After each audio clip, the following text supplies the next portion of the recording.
I'll just be running you through my problem 3 of my final year project. So I'm just signing into the big data environment. Then going into problem 3, if I can spell it right. Seeing which files exist here. So we have Yahoo Data Collector. I have a bunch of files here, as this is the file directory that I used to collect the Yahoo data initially. So I'll first be taking you through the Yahoo Data Collector, and then after take you through statistical analysis. Okay, so first I'll run the Yahoo Data Collector. So this class essentially it takes a user input from the command line when execution is happening, and that number is used as the number of days worth of data being collected from Yahoo Finance for a particular list of stocks, which is predetermined in the class. You can update this, but at the moment there's a list which includes Amazon, Google, Salesforce, and say other ones such as pharmaceutical companies, so Pfizer and GSK, finance companies, so Goldman Sachs, Citigroup, and there are also oil companies, so BP and ExxonMobil. So I'll just run this -3 Yahoo Data Collector, and then the number of days, so I'll just put 100, and let's run it. So the file will actually save, it's automatically generating a name, so it's Yahoo Data followed by the date today, so it's the 25th of March today, so it should be exactly the same as this file, except from this should be a 3. So let's just run it. Should not take too long.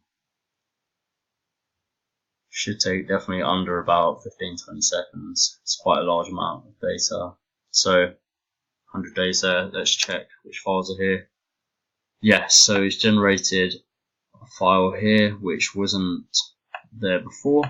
Let's just quickly view it. Yahoo Data 250319 JSON. So yeah, we can identify how many iterations it took just by just trying to find the ID is the first one listed. Amazon 1, Amazon 2, and because we entered 100 as the number of days worth of data to search for, it goes all the way to 100 for each stock. So this page only goes up to 43.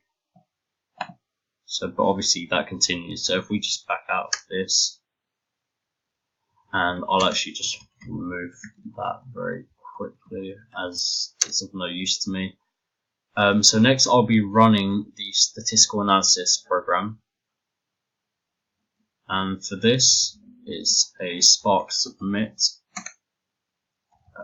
master yarn deployment client statistical analysis program. So this program essentially has a large number of graph methods, and for each graph method applied, it can actually take in different inputs and generate different types of graphs, which is really cool.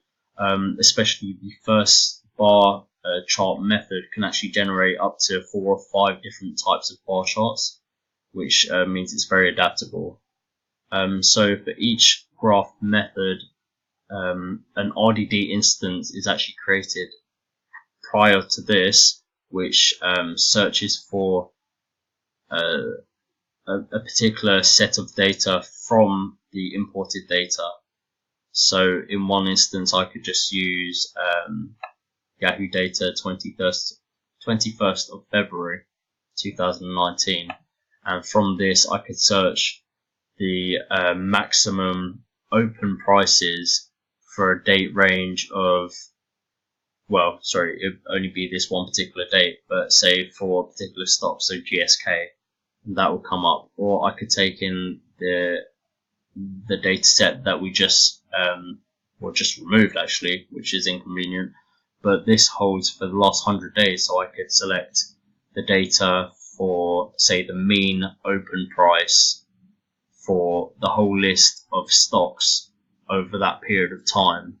And although it will create a bar chart which may be a bit crowded, it would be able to take in that data and create a bar chart. So it creates different bar charts. Other methods include subplots, box plots, scatter plots, and line plots, and I'll be showing you them after I've executed this. So I'm just executing this. I'll let it run for a little bit and then I'll just skip to the end.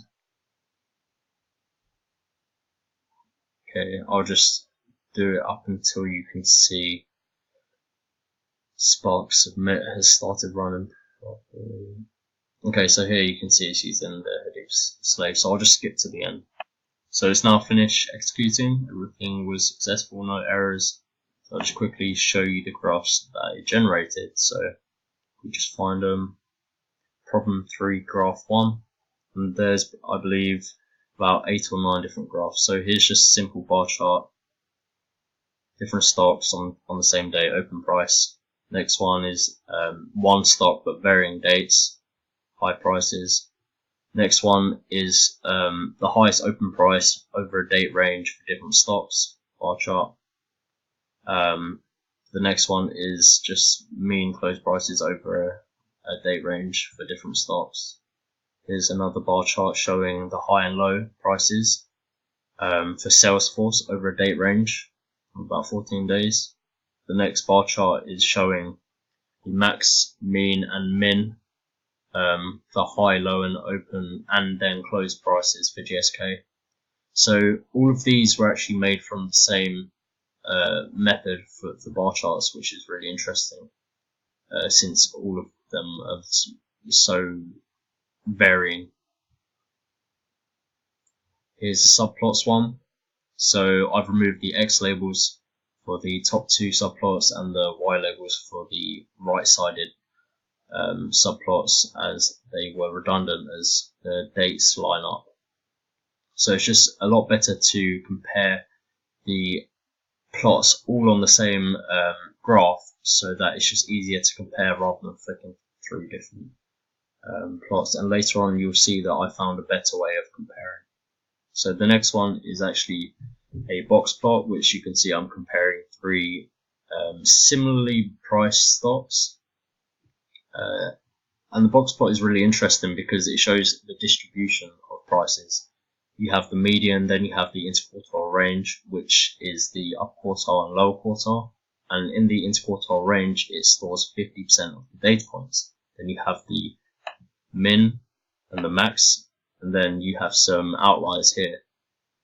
So, well, just for instance, in this graph, you can see that the interquartile range is much larger for BP than it is for HSBC, which means that most likely the price for BP has been fluctuating a lot more, which is probably expected as it's an oil stock compared to a financial one.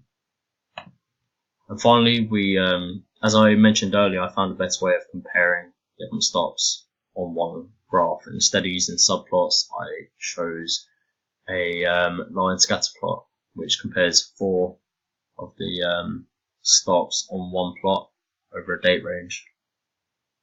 Thank you for listening.